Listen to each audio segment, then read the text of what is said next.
नमस्कार मेरे प्यारे साथियों, एक बार फिर से आप सभी का स्वागत है आपके अपने YouTube चैनल सिंह मैथमेटिक्स पे। मैं विशाल सिंह आप सभी को आपके परिवार सिंह मैथमेटिक्स पे तहे दिल से स्वागत करता हूं। मेरे प्यारे साथियों, एसएससी CHSL का सेकेंड शिफ्ट का हम लोग रीजनिंग का पूरे 25 क्वेश्चन का सेट इस वीडियो में डिस्कस करने वाले हैं। ये किस शिफ्ट का कौन से डेट का पेपर कंडक्ट हुआ था? तो एसएससी CHSL प्रीलिम्स 2021 का पेपर जो 2 जून 2022 के सेकेंड शिफ्ट में क्वेश्चंस जो 25 क्वेश्चंस रीजनिंग के बने थे वो इस वीडियो में देखने वाले हैं। इसके पहले मैं शिफ्ट 1 और शिफ्ट 3 दोनों डिस्कस कर चुका हूं। शिफ्ट 2 आज देखने वाले हैं। अगर अंत तक इस वीडियो में बने रहे तो आपके कॉन्फिडेंस लेवल नेक्स्ट लेवल पे आ जाएगा। आपको साथ ही साथ TCS में जो नए पैटर्न को असेंबल किए गए हैं, जोड़े गए हैं, उससे भी आपको देखने को, उसके बारे में समझने को, जानने को मिलेगा। और जो हमारा क्वेश्चंस पूछने का ट्रेंड है एग्जामिनर का, वो भी आपको समझ आएगा। तो उम्मीद करेंगे कि ये वीडियो आपको बहुत पसंद आने वाली है। तो चलिए स्टार्ट करते हैं। पहला सवाल आप देख सकते हैं कोडिंग डिकोडिंग का है। पहला सवाल कोडिंग डिकोडिंग का है कि इसने कोड करके मदर को कोड किया है MOTHER। मदर को कोड करके लिखा गया LNSGIV। इसी प्रकार से फादर को कोड कर दिया है FATHER।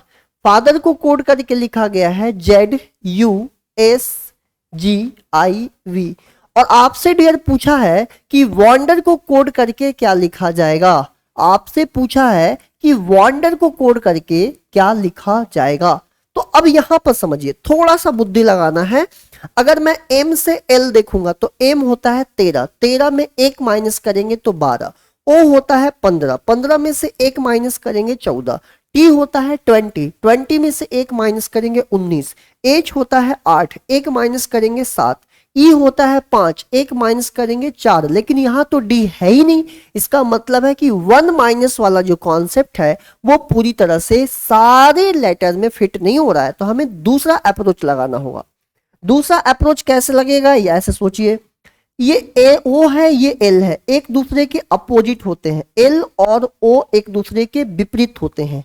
M का अपोजिट N विपरीत होता है, H का अपोजिट S, T का अपोजिट G, R का अपोजिट I, E का अपोजिट V। क्लियर? A का अपोजिट हो जाएगा Z, F का हो जाएगा U, H का हो जाएगा S, G का हो जाएगा T, R का हो जाएगा I, E का हो जाएगा V। ये अपोजिट लेटर है, एक दूसरे के विपरीत है। तो O का अपोजिट L और W का हो जाएगा, यहां से देख लीजिए, आप यहां पर देख सकते हैं W किसका अपोजिट था। देख लो, W कहीं पर दिख रहा है आपको? नहीं दिख रहा है। यहां देखो, W का अपोजिट होता है D, D का अपोजिट हो जाएगा W, N का अपोजिट हो जाएगा M, R का अपोजिट हो जाएगा I और E का अपोजिट हो जाएगा, यहां से E का हो जाएगा V। अब देख लो कहां पर आंसर बन रहा। L से शुरुआत होनी चाहिए, L से स्टार्टिंग नहीं है, L से स्टार्टिंग नहीं है, ये दोनों L से है। L D W M I V। Option number C लगा के आ जाएंगे। ऑप्शन नंबर C लगा के आ जाना है आप लोगों को आगे। अगला सवाल देखते हैं।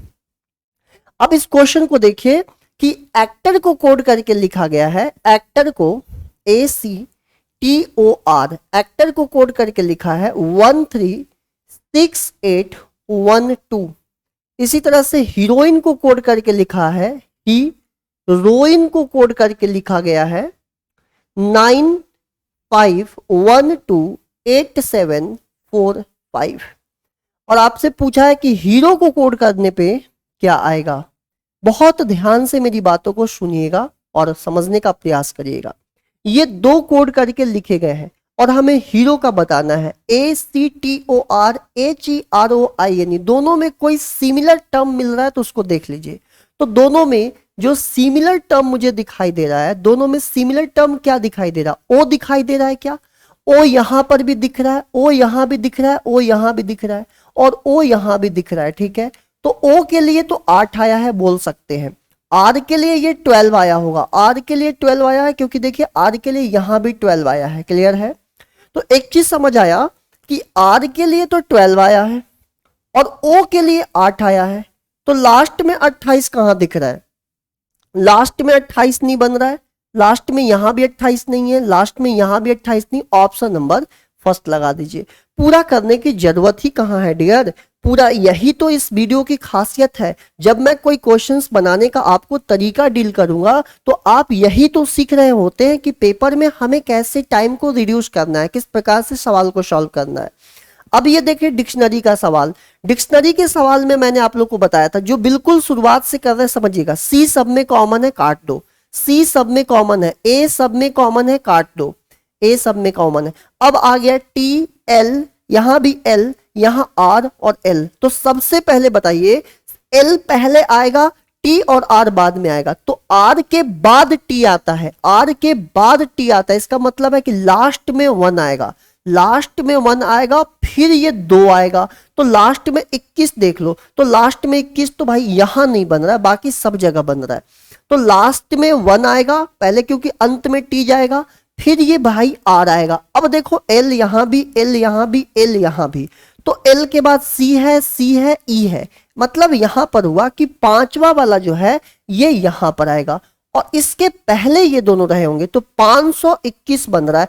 अब बताओ इन दोनों में पहले सी भी है, सी भी कॉमन हो गया, यहां एल सी कॉमन हो गया, ये आई है, ये यू है, तो इसका मतलब पहले फोर्थ और ये हो गया थर्ड। 3 4 5 2 1, इसको आगे से भी आप देख सकते थे, निकाल सकते थे। 3 4 5 2 1 कहां दिख रहा है? 3 4 5 2 1, ऑप्शन नंबर सी लगा देंगे। चलिए आगे बढ़ेंगे, अगला सवाल देखिएगा। इस क्वेश्चन को समझिए क्या कह रहा है। कह रहा है कि 6 जो है 6 96 को बता रहा है, और 8 जो है 144 को बता रहा है, तो 5 किसको बताएगा ये हमें बताना है। चलिए अब एक बात बताइए भाई जल्दी से, 6 96 कैसे बना होगा? 6 को 96 बनने के लिए 16 से मल्टीप्लाई किया गया होगा, तभी 96 बनेगा। 8 144 कैसे बनेगा? जब इसमें 18 का गुणा हुआ होगा तब। एक बात समझ आया कि 6 96 बनने के लिए 6 में 16 का इंटू किया गया है, तो क्या मैं 16 को 6 + 10 लिख सकता हूं? क्या मैं 18 को 8 + 10 लिख सकता हूं? तो इसी प्रकार से इस 5 में मल्टीप्लाई करेंगे, 5 + 10 मतलब 5 में भी 10 जोड़ दो। देखो 8 है, 8 को 10 बढ़ा दो 18, 6 में 10 बढ़ा दो 16, तो 5 है 10 बढ़ा दो 15, तो 15 × 5 = 75, 75 इसका आंसर होगा। इस एनालॉजिस में क्या किया गया है? अलजेब्रिक टर्म समझिए। अगर ये x है तो x में 10 का जोड़ा गया है, और फिर x में 10 जोड़ा गया है, और फिर वही सेम नंबर x का मल्टीप्लाई कर दिया गया है। पहले 10 जोड़ा गया है और फिर उसी नंबर को मल्टीप्लाई कर दिया गया है। यहां देखिए इस एनालॉजिस में क्या कॉन्सेप्ट लगेगा, इसे समझने का प्रयास करते हैं।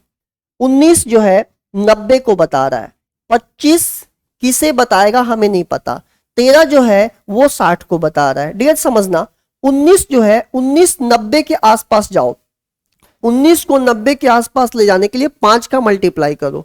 तो 19 में अगर मैं 5 का मल्टीप्लाई करूं, 19 × 5 = 95, 95, और 95 में से 5 माइनस कर दो, तो 5 का गुणा किया 5 घटा दिए। अब ये 13 में भी 5 का गुणा करो, तो 13 × 5 = 65, और इसमें से 5 घटा दो, तो आंसर आ गया 60। सेम इसी प्रकार से 25 में 5 का गुणा कर दो और 5 माइनस करो, 25 × 5 = 125, और 125 में से 5 माइनस होगा 120, तो आंसर आ जाएगा option number first. Option number first लगा के आगे बढ़ जाइएगा। अगला सवाल देखिए क्या कह रहा है। गोल्फ स्टिक, गोल्फ जो एक गेम है जिसे स्टिक के माध्यम से खेला जाता है, इसी तरह से क्रिकेट को किससे खेला जाएगा? तो भाई क्रिकेट को खेलने के लिए ऐसा तो है नहीं कि बॉल लेके बॉल करोगे, क्रिकेट खेलने के लिए हमें बैट चाहिए, तो क्रिकेट खेलने के लिए हमें बैट की आवश्यकता होगी, तो बैट लगा के आगे बढ़ जाइएगा। आगे बढ़ जाइए, ये क्वेश्चन देखिए तो क्या कह रहा है। इस क्वेश्चन को देखिए, कह रहा है हाथी ट्रंक, हाथी होता है ना तो उसके 2 ट्रंक होते हैं, ऐसे देखोगे हाथी के सूंड होते हैं, सूंड होते हैं, तो हाथी में खासियत यह है कि हाथी में ट्रंक होता है। फिश जो मछली होती है उसमें गिल होती है, गलफड़ा जानते हैं जिससे वो सांस लेती है, रेस्पिरेटरी सिस्टम। कंगारू की खासियत क्या होती है? कंगारू की खासियत क्या होती है? एंटलर्स, ब्लो होल्स, मजल, पॉच। हाँ, अब जो कंगारू है ना, एक खासियत होती है, कंगारू में के जो पोंछ होती है उसमें एक दो बच्चे तो बैठे ही रहते हैं। तो कंगारू में खासियत ये होता है कि उसके पोंछ होते हैं, समझे, पाउच समझो, पाउच वो वाला नहीं बोल रहा हूं कि चढ़ाने वाला पाउच चढ़ा लिए है, ठीक है, पाउच मतलब उसके जो बॉडी है उसके ऐसे रहती है ना कंगारू, तो यहाँ पहुंच रहता है, एक दो उसके बच्चे रहते हैं उसमें। अब देखो इस चार में से कौन अलग है, हमें ये बताना है किसमें से कौन है जो अलग दिख रहा है। देखो भाई 43 के 86, 43 से 86 बना सकते हो, 43 में 2 का गुणा करो, ये बन गया 86 और 2 माइनस करो 84। 21 से 42 बना सकते हो, तो 21 में 2 का गुणा करो 42 और 2 माइनस कर दो, देखो 40, मतलब 2 से गुणा करना 2 घटाना है। 19 में 2 का गुणा कर दो, तो 19 दूनी 38 और 38 में से 2 माइनस कर दो 36। मतलब एनालॉजी क्या बन रहा है कि अगर कोई एल्जेब्रिक टर्म x है तो x में 2 का गुणा करो और 2 माइनस कर दो, x में 2 का गुणा करो और 2 माइनस कर दो। यहां पर देखते हैं 15 में 2 का गुणा करो, तो 15 दूनी 30 और 2 माइनस कर दो 28। क्या यहां 28 आ रहा है? नहीं, तो ऑप्शन नंबर सी लगा दो, इसमें गड़बड़ है भाई, मतलब ये असंगत है, बाकी तीनों से डिफरेंट है। बोलो हाँ या ना। आगे बढ़ते हैं, सुपर फास्ट करवाऊंगा बेस्ट अप्रोच के साथ। ये आपके पास एक आ गया नंबर सीरीज। अब नंबर सीरीज के क्वेश्चंस को किस प्रकार टैकल करना है, यहां देखो, ये दिया है 314 और ये दिया है 285। 314 से ये घट गया माइनस कर दो, तो कितना 29 घट गया, इन दोनों का डिफरेंस आया 29। इन दोनों को देखो, इससे ये बढ़ गया प्लस कितना 23 बढ़ गया। फिर मेरे प्यारे भाई यहां पता नहीं कि क्या आएगा, यहां पर समझ लो थोड़ा स्पेस कम रहा है, तो 314 बहुत बढ़िया सवाल है। 285, 308, यहां क्वेश्चन मार्क, यहां 306, 293 और 304। अब हमें बताना है कि इसका उत्तर क्या होगा, अब हमें बताना है कि इसका उत्तर क्या होगा। ध्यान से समझिएगा, इन दोनों का जो डिफरेंस आया ये घट रहा है, मतलब -29, माइनस करके देख लो, ये फिर से देखो बढ़ रहा है +23। अब हमें ये पता नहीं कि क्या आएगा, क्योंकि यहां पर क्वेश्चन मार्क है। यहां समझने का प्रयास करते हैं कि इन दोनों का जो डिफरेंस आया, इन दोनों का डिफरेंस जो आया ये 13 आया, और इन दोनों का जो डिफरेंस आया डियर, समझने का प्रयास करिएगा। देखो इसमें से जब घटाओगे ना तो यहां पर कितना आ जाएगा, 6 में से 3 13, और यहां पर आ जाएगा प्लस का 11 और ये माइनस का 13। अब ये एक चीज समझने को है कि प्राइम नंबर लगा है, देखो 29 एक प्राइम नंबर है, घटा, उसके बाद प्राइम नंबर 23 आया पीछे डिसेंडिंग ऑर्डर में, और 23 के बाद प्राइम नंबर आता है 19, तो एक बार माइनस फिर प्लस फिर माइनस। अब 19 से पहले प्राइम नंबर आता है 17, तो प्लस का 17, मतलब एक बार माइनस में फिर प्लस में फिर माइनस में फिर प्लस में। अब 308 में से 19 माइनस कर दो, तो यहां से भाई 18 में से 9 जाएगा तो ये 9 हो जाएगा, और इस तरह से आंसर बन जाएगा 289। तो आप वेरीफाई कर सकते हो 289 इस प्रश्न का एग्जैक्ट आंसर हो जाएगा। चलिए भाई आगे बढ़ते हैं अगले प्रश्न की ओर। अब आपको क्या दिया है एक बात समझिएगा, यहां पर एक चीज समझना है कि कुछ आपको यहां पर रिजल्ट्स दिए हैं। पहला रो दिया है 5, यहां देखो क्या लिखा है, मैं प्रॉपर लिख देता हूं, 5, 39 और 8। फिर लिखा है 7, 36, 5, और हमें 11, क्वेश्चन मार्क और 9। पहला रो जो है फर्स्ट रो में ये है, सेकंड रो में ये है, और थर्ड रो में ये दिया है, और क्वेश्चन मार्क की जगह पर क्या आएगा ये हमें बताना है। एक बात समझिएगा, अगर मैं ऐसे सोचूं कि 8 में 5 का गुणा हुआ होगा, 8 पचे 40, एक घटा दो, तो 7 पचे 35, एक घटा दो, तो 34 आना चाहिए। तो यहां तो 34 है ही नहीं, मतलब अपनी अप्रोच को बदल दो। अब अप्रोच कैसे बदलेगा, 8 में 5 जोड़ दो, तो 8 में 5 जोड़ दो तो भाई साहब ये 13 बन जाएगा। अब 13 को 39 बनाने के लिए 3 का मल्टीप्लाई कर दो। सोचना पड़ेगा, अच्छी पत्नी चाहिए, अच्छा हस्बैंड की ख्वाहिश रखते हो तो ये सारी चीजें सोचना पड़ेगा आपके दिमाग में। अब बताओ 7 और 5 को जोड़ दो, तो 7 और 5 को जैसे जोड़े 7 5 12, अब इसमें 3 का मल्टीप्लाई कर दो तो 12 तो यही 36, देखो दिख रहा है यहां पर।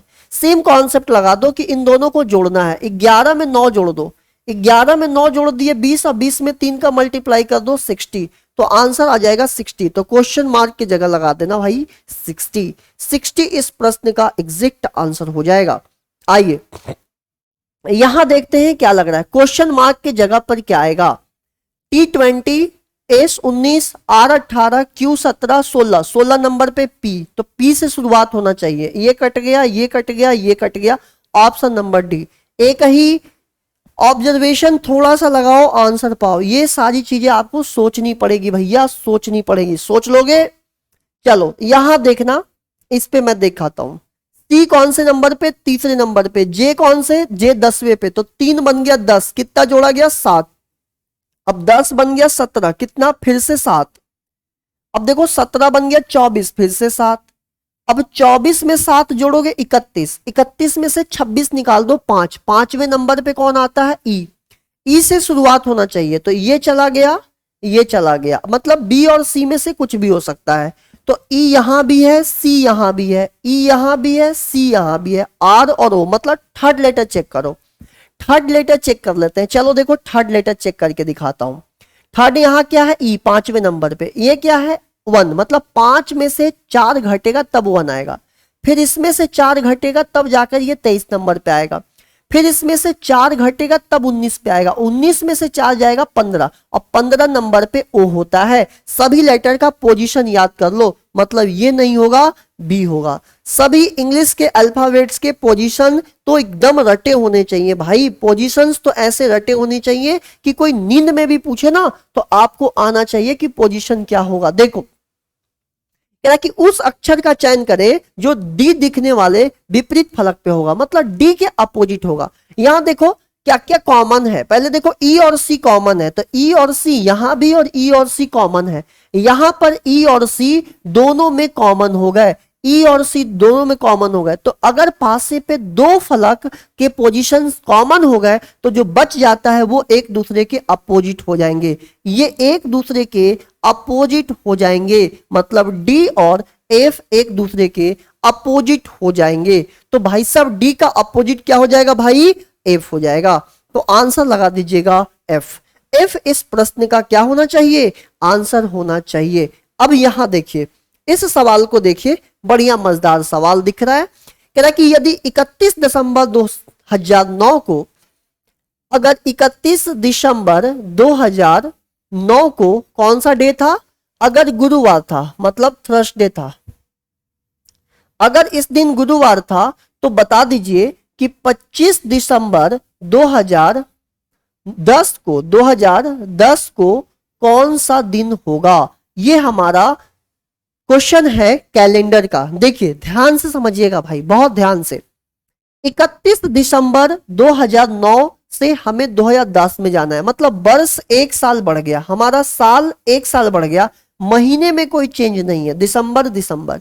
अगर मुझे 31 से 31 तक होता, अगर सपोज करो कि मुझे 31 दिसंबर से 31 दिसंबर तक जाना होता और 1 साल चेंज आ रहा है, 1 साल 31 दिसंबर 2009 से लेके 31 दिसंबर 2010 में जाना होता तो 1 दिन बढ़ जाता, मतलब जो हमारा गुरुवार था उसमें 1 दिन बढ़ जाता, तो 1 दिन बढ़ जाता तो ये बन जाता फ्राइडे, 1 दिन बढ़ जाता फ्राइडे मतलब शुक्रवार। लेकिन कब, जब हम 31 दिसंबर की बात करते। लेकिन क्वेश्चन है कि 25 दिसंबर क्या होगा, तो 31 दिसंबर को अगर मैं बोल रहा हूं कि फ्राइडे है, शुक्रवार है, तो 7 दिन पीछे क्या रहा होगा, तो आप बोलोगे बिल्कुल सेम दिन रहा होगा, 7 दिन पीछे बिल्कुल सेम दिन रहा होगा, बोलो हाँ या ना।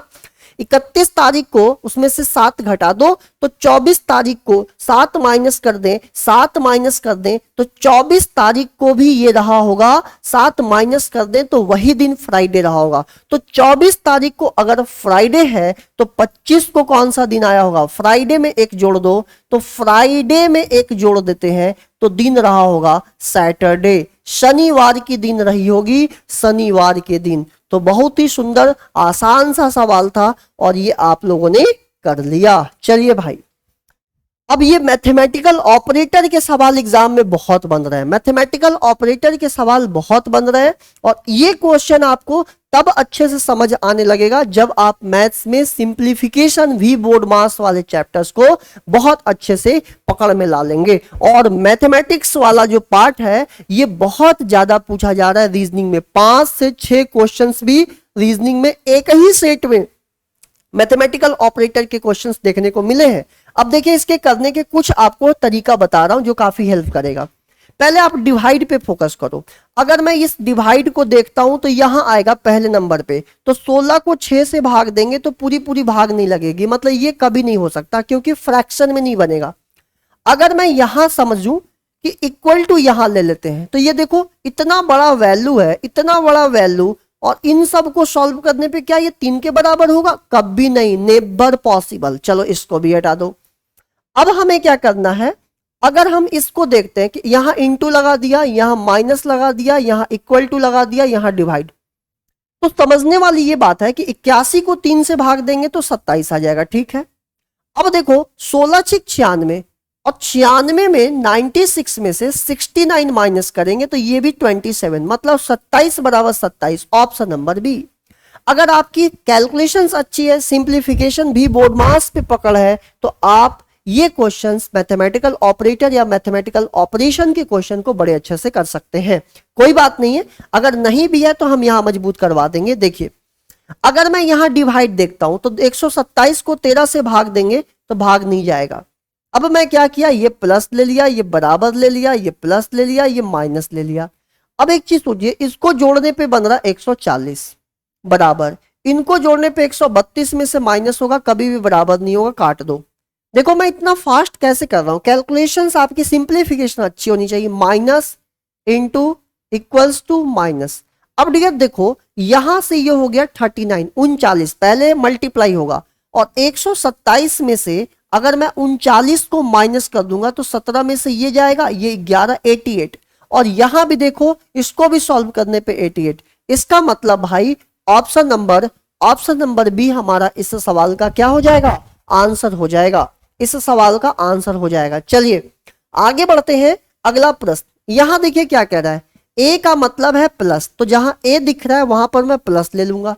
बी का मतलब है इंटू, इंटू ले लूंगा। सी का मतलब है माइनस, माइनस। डी का मतलब डिवाइड क्या है, डिवाइड, डिवाइड ले लेंगे। इस तरह से हमें लिख लेना है। बताइए ए का मतलब क्या था, प्लस, प्लस ले लेंगे। सी का मतलब क्या था डियर, सी का माइनस था। बी का मतलब क्या था, इंटू था, इंटू लिख लीजिए। इस तरह से आप लोगों को जिसका एबीसीडी का जिसको जो प्रदर्शित करता है वो लिख लो। अब सॉल्व कर लेते हैं। यहां मेरे प्यारे भाई 17 एक जगह प्लस, 21 में 3 से गुणा करेंगे तो 93 बनेगा, माइनस 64 को 8 से डिवाइड देंगे 8 बनेगा, प्लस 41 माइनस ये बनेगा 84, 84, और इसको सॉल्व कर देना है। देखो कितना आसानी से सॉल्व हो जाएगा, बड़े आराम से। अगर मैं आपसे बोलूं कि ये दोनों को जोड़ने पे बनेगा 110, 110 में अगर 41 जोड़ेंगे 151 में से अगर हम इस 92 को माइनस कर दे, 92 को माइनस कर दे भाई, तो ये बनेगा 59, और 59 कहां दिख रहा है, ऑप्शन नंबर बी में। 59 कहां दिख रहा है भाई, ऑप्शन नंबर बी में लगा दीजिएगा, ऑप्शन नंबर बी में। तो मैथमेटिकल ऑपरेटर के बहुत सवाल बने हैं, आप देख सकते हैं। एक ही शिफ्ट में इतना सवाल आना ये भी एक वरदान ही है। इससे कम अगर किसी का मैथमेटिकल ऑपरेटर पे अच्छा पकड़ होगा तो ये पूरा मार्क्स फैक्ट कर लेगा। इसलिए बोलता हूं कि रीजनिंग में हर टॉपिक को बेहतर करना है। ना जाने कौन सा टॉपिक पे हमला बोल दिया जाएगा एग्जामिनर द्वारा। आप कुछ भी यहां पर डिफाइन नहीं है, या आप अपने मन से प्रेडिक्ट नहीं कर सकते कि कौन से चैप्टर से सबसे ज्यादा सवाल आने वाले। यही कारण है कि आपको हर एक इंडिविजुअल टॉपिक को बेहतरीन तरीके से पढ़ना है। अब यहां पर देखिए, समझने का प्रयास करिए। अगर मैं माइनस ले लूं, बराबर, प्लस ले लूं और इंटू ले लूं, तो अगर 99 में से 25 जाएगा तो ये 74 हो जाएगा, 70। इन दोनों को गुना करिए तो 12 सत्ते 84, 84 में अगर जोड़ेंगे तो ये बराबर नहीं हो पाएगा, काट दीजिए। बी पे देखते हैं, बी चेक कर लीजिए। पहले प्लस डालिए, फिर इक्वल टू, फिर प्लस और इंटू। 12 सत्ते 84 और ये हो जाएगा 94। इन दोनों को जोड़ दिए तो ये तो आगे निकल गया, बी भी गया भाई। ऑप्शन नंबर सी चेक करो, माइनस, प्लस, इक्वल टू और इंटू। 12 सत्ते 84, ये कितना हो गया अगर हम देखेंगे तो 70। भैया ये बिल्कुल करेक्ट हो गया। देखो इनको जोड़ने 74 में जोड़ोगे, option number C. Option number C. आप सिंप्लीफिकेशन को बढ़िया करिए, तब जाके मैथमेटिकल ऑपरेटर के सवाल धुआं की तरह उड़ेंगे। अब इतने सारे दिया हुआ है, देखो यहां कैसे सॉल्व करेंगे भाई। पहले एक ऑप्शन चेक करो, ठीक है। चलो मैं यहाँ डिवाइड ले लेता हूं, फिर इंटू ले लेता हूं, फिर माइनस ले लेता हूं, प्लस ले लेता हूं, बराबर।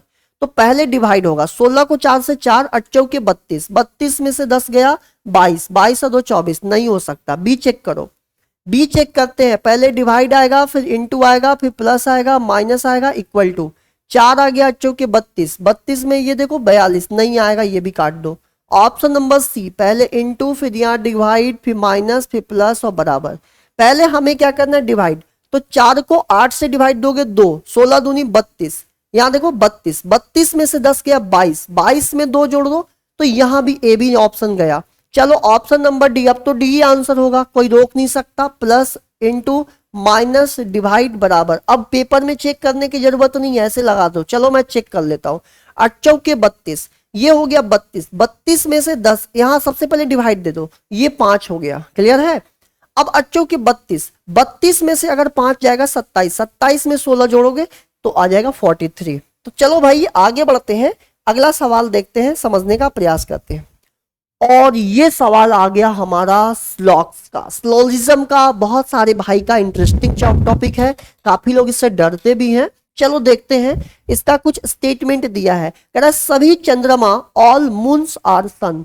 तो ऑल वाला क्या होता है, सभी जो मून है, ये देखो जो सभी चंद्रमा है, ये मून जो है, सभी चंद्रमा सूर्य के अंदर है। तो सारे जो चंद्रमा है मून, वो सूर्य के अंदर आ गया। अब कह रहा कि कोई भी मून स्टार नहीं है। अब ये मून जो है ना, इस मून की युद्ध चल रहा है, लड़ाई चल रहा है, किससे? स्टार के साथ। मतलब ये जो मून वाला छोटा सा एरिया उस स्टार से दुश्मन है। सम स्टार आर प्लेनेट, और कुछ स्टार ऐसे हैं जो प्लेनेट है। कुछ का तो यही होता है, ये देखो जो डॉट डॉट है, यही कुछ का कंडीशन होता है। तो कुछ जो स्टार है वो प्लेनेट है, यही बोला गया। ठीक है, प्लैनेट्स हैं। ठीक है, ये हमारे हो गए स्टेटमेंट। क्या हो गए? स्टेटमेंट, कथन। अब हम इस पे देखते हैं कि हमारे जो आर्गुमेंट दिए गए हैं, इसके अनुसार जो कंक्लूजन दिए गए हैं ना, उसको समझते हैं। कह रहा कि सम सन्स आर प्लैनेट, कुछ जो सन है वो प्लैनेट है, कुछ जो सन है वो प्लैनेट है। अगर कभी भी जो हम लोगों ने प्लॉट किया डायग्राम, उसमें अगर डेफिनेट कोई चीज ना दिखे तो, और अगर पॉसिबिलिटीज में हो तब हम उसे कुछ पे विचार करेंगे। लेकिन क्या कुछ सन प्लैनेट है, क्या हमारा डायग्राम में शो हो रहा है? नहीं। और अगर नहीं हो रहा है तो हम सीधा सीधा उसको कट कर देंगे। तो सीधा सीधा बिना सोचे समझे इसको कट लगा दीजिए। कह रहा कि कोई सन स्टार नहीं है, कोई भी, यहां देखो क्या कर रहा है, सम सन आर प्लैनेट। ठीक है, और नो सन इज स्टार, कोई भी सूर्य स्टार नहीं है। अब देखो कोई भी सूर्य स्टार नहीं है, कोई भी सूर्य स्टार नहीं है। इस बात को आप डेफिनेट कैसे बोल सकते हो? मून की लड़ाई चल रही थी स्टार से, इस चंद्रमे की लड़ाई चल रही थी स्टार से। ये बोल रहा है कि कोई भी सूर्य स्टार नहीं हो सकता। भाई साहब, बाहर वाला जो एरिया है, इधर तो स्टार आके निवास कर सकता है कि नहीं कर सकता? इसकी दुश्मनी इससे है, इतने पार्ट से बाहर, इसके अब आगे तो रह सकता है। और ये बोल रहा है कि कोई भी सूर्य स्टार नहीं हो सकता। ये तो गलत बात बोल रहा है। इसका मतलब हुआ कि दूसरा वाला जो बात बोल रहा था ये भी गलत था, इसको भी कट लगा दो।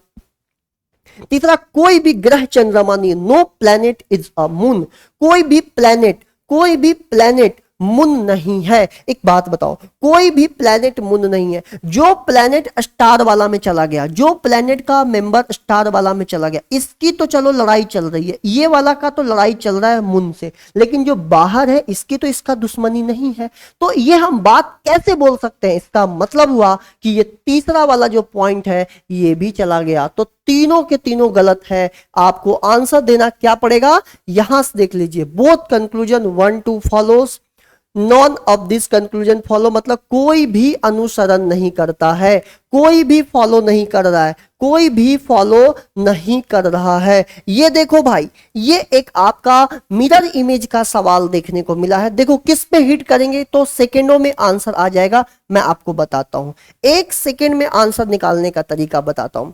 ये देखो, ये 2 दिया हुआ है, तो इस 2 का तो पहले चलो ऐसा कहां दिख रहा है? तो आप बोलोगे गुरुजी ये तो पहले ही चला गया, कुछ और दिख रहा है। ये देखो 7 दिया हुआ है, तो 7 भाई ऐसे बन जाएगा। अगर लाइन ऐसे है तो ये ऐसे बन जाएगा। अब देखो 7 ऐसे कहां दिख रहा है? तो ये तो दिख रहा है कि भाई साहब ये तो गलत हो गया, चलो सी ऐसे ही चला गया।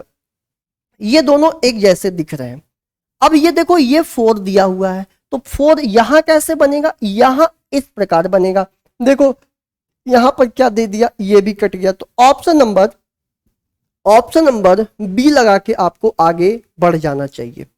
अब देखना भाई, फिर से हमारे पास मिरर इमेज का एक सवाल आ गया। अब ये देखो ये के है, ये लिखा हुआ है के, तो इसका मिरर इमेज क्या बनेगा, ऐसा बनेगा। देखो कहां दिख रहा है, ऐसा तो यहां भी नहीं दिख रहा है, यहां भी नहीं दिख रहा है, दोनों में ठीक है। ये सी है तो सी ऐसा बन जाएगा, ठीक है, दोनों में सही है। ये हमारा 9 है, ये हमारा 9 है, तो मेरे प्यारे साथी ये ऐसा बन जाएगा, 9 इस प्रकार से बन जाएगा। देखो कहां दिख रहा है, तो ये देखो ये तो बिल्कुल सेम ही दे दिया है, 9 को उल्टा करके, ये भी नहीं होगा। ऑप्शन नंबर सी लगा के आ जाना, ऑप्शन नंबर सी लगा के आ जाना भाई, सी लगा के आ जाना। सेकेंडों में आंसर बता दोगे कि क्या इसका उत्तर होगा। अब ये सवाल देखते हैं, क्या करा कि उस विकल्प का चयन करें जो दी गई आकृति में इसके भाग के रूप में सन्निहित है। मतलब हमारे पास 4 ऑप्शन है, इन 4 ऑप्शन में से कौन सा ऐसा ऑप्शन है जो कि बिल्कुल इस डायग्राम में आपको फिट होते हुए दिखाई दे रहा है। अगर मेरे प्यारे साथी इस पार्ट को देखें, केवल ये सेगमेंट को, तो ऐसा कहीं ऐसा यहां दिखाई तो दे रहा है, ठीक है। आगे चलते हैं, ये भी दिखा, और यहां से बीच में कोई लाइनिंग जाते हुए हमें दिख नहीं रहा है, मतलब ये तो चला गया, ये तो हटाओ, दिख नहीं रहा है, बॉक्स ऐसे बन नहीं रहे हैं। इसको देखते हैं ये कहां पर फॉर्म हो रहा है, ये कहां पर फॉर्म हो रहा है, इसको देखो। चलो ये पॉइंट मान लेते हैं, इसको भी चलो मैं मान लेता हूं थोड़े समय के लिए। क्लियर है भाई, लेकिन 2 सीधी लाइन ऐसा दिख नहीं रहा है, ठीक है, और पतला ये भी गया। अब यहां देखो भाई, इसको समझना, इस लाइन को देखते हैं, कहीं पर दिख रहा है तो बता देना। यहां पर अगर हम देखते हैं इस लाइन को, तो यहां पर डियर इस पॉइंट को देखिएगा बहुत ध्यान से, अच्छे तरह से समझना है। अगर हम इस फिगर को ध्यानपूर्वक ऑब्जर्व करें तो हमें ये लाइन दिखाई देता है कि ये एक पॉइंट है, ठीक है, और यहां से 2 लाइनिंग भी दिख रही है, ठीक है भाई, यहां भी दिख रहा है, क्लियर, इतना तो दिख रहा है। इसके बाद थोड़ा सा आगे इस क्वेश्चन में थोड़ा सा देखिएगा, बहुत नैरो है, इसको देख लेते हैं। पहले डी देखो, डी कहीं दिख रहा है क्या, जो बच जाएगा उसको काट देंगे। तो यहां पर ऐसी कोई लाइन जहां पर ये पॉइंट थोड़ा उठा हुआ दिखे, ऐसा तो कोई आकृति हमें दिख नहीं रहा है। तो 3 तो मैं श्योर हूं कि ये 3 में से कोई तो दिख नहीं रहा है, तो डेफिनेटली हम सी को लगा देंगे। अगर ये दिख भी नहीं रहा है ना, तो 3 को अगर हम गलत काटने में सक्षम हो गए तो भी हम आंसर को टिक मार्क करके आगे जा सकते हैं, ठीक है। तो ऐसे ध्यान रखिएगा, एलिमिनेट जरूर करा किया, क्योंकि एलिमिनेट करने से आपको टाइम बहुत बचेगा। अब ये देखिएगा, यहां पर ये हमारा हेक्सागन है, इसका जो यहां पर इमेज बन जाएगा तो ठीक है। और ये देखिए इसका मिरर इमेज बना दीजिए, यहां पर इसका मिरर इमेज यहां बना दीजिए, तो दोनों एक दूसरे के अपोजिट आ जाएंगे। तो अपोजिट तो है भाई, और ये जो दिख रहा है ना, ये कुछ इस तरह से बन जाएगा ऐसा। तो देखो यहां तो एक ही साइड जा रहा है, काट दो। यहां तो पता नहीं क्या ही दे दिया, हटाओ। इन दोनों में से ये देखो दोनों का सेम तरफ दे दिया। अगर मैं गलत काटने में सक्षम हूं तो सही आंसर बहुत आसानी से मार्क कर दूंगा, यही हमें करना भी पड़ता है। देखिएगा, आपको मैं एक बात बताता हूं, अगर सपोज करिए कि ऐसा कोई पिक्चर आ गया और मैं पूछूं कि बताइए इसमें कितने स्क्वायर हैं, तो अगर इस प्रकार के पिक्चर आ जाए तो ये 1 है, ये 2 है। ध्यान से रखिएगा, 1 का स्क्वायर प्लस 2 का स्क्वायर, दोनों को जोड़ देते हैं, तो जोड़ने के बाद कितना बनेगा, 5। ऐसे भी काउंट कर लीजिए, 1 स्क्वायर, 2 स्क्वायर, 3 स्क्वायर, 4 स्क्वायर, और पूरा कंप्लीट अगर ले ले तो ये भी एक स्क्वायर है, मतलब 5। तो सिंपल समझिए कि यहां पर जो दिख रहे हैं डायग्राम, यहां पर कितने बनेंगे, यही सेम आकृति यहां पर फिट है, मतलब यहां पर 5 स्क्वायर बनेगा। यहां पर देखिए कितने स्क्वायर बनेगा, तो आप बोलेंगे गुरुजी यहां पर भी हमें 5 स्क्वायर बनेगा। यहां कितना स्क्वायर बनेगा, सेम आकृति दिख रहा है, तो यहां भी 5 बनेगा। और यहां अगर हम देखें कि इसमें कितना बनेगा, तो आप बोलेंगे सर यहां भी 5 बनेगा। तो 5 5 5 5, इसके बाद जो आकृति आपको दिख रहा है वो तो आयत है, तो आंसर लगा दीजिएगा option number D. Option number D लगा के आगे बढ़ जाइएगा। तो अगर वीडियो पसंद आया हो तो एक प्यारा सा लाइक कर दीजिएगा, अपने साथी मित्र दोस्तों में शेयर कर दीजिएगा। और अभी तक अगर सिंह मैथमेटिक्स के वाईटी चैनल को सब्सक्राइब नहीं किए तो सब्सक्राइब करके बेल आइकन को प्रेस कर दीजिएगा, ताकि आपके पास प्रॉपर नोटिफिकेशन समय समय पे मिलते रहे। Relevant content, based content, previous year की क्वेश्चंस यहाँ से आपको प्रॉपर एक ऐसे वे में डिस्कस किया जाता है जैसे आप एग्जाम में सॉल्व करते हैं क्वेश्चंस को, ताकि आप अपने आप के अंदर देख सकें कि मैं किसी क्वेश्चन को कहां पर मिस कर रहा हूं, कैसे मैं अपने आप को कनेक्ट नहीं कर पा रहा हूं एग्जाम के एनवायरनमेंट से। ठीक है, मुलाकात होगी अगले वीडियो में। अगर आप इसके पीडीएफ चाहते हैं, तो आपको क्या करना है, सिंह मैथमेटिक्स के टेलीग्राम ग्रुप को ज्वाइन कर लेना है, सिंह मैथमेटिक्स। जैसे ही आप सिंह मैथमेटिक्स टाइप करेंगे तो आपको टेलीग्राम ग्रुप को ज्वाइन कर लेना है और उस ग्रुप में आपको ऐड हो जाना है, और बढ़िया तरह से कंटेंट मिलते रहेगा, पीडीएफ्स मिलते रहेंगी, लिंक मिलते रहेगा, समय समय पे कुछ अच्छी बातें मिलेंगी जिससे आप हमेशा कॉन्फिडेंट फील करेंगे। चलिए, लव यू टू ऑल, अपना ख्याल रखिए, खुश रहिए, मस्त रहिए, हंसते मुस्कुराते रहिए और आगे बढ़ते रहिए।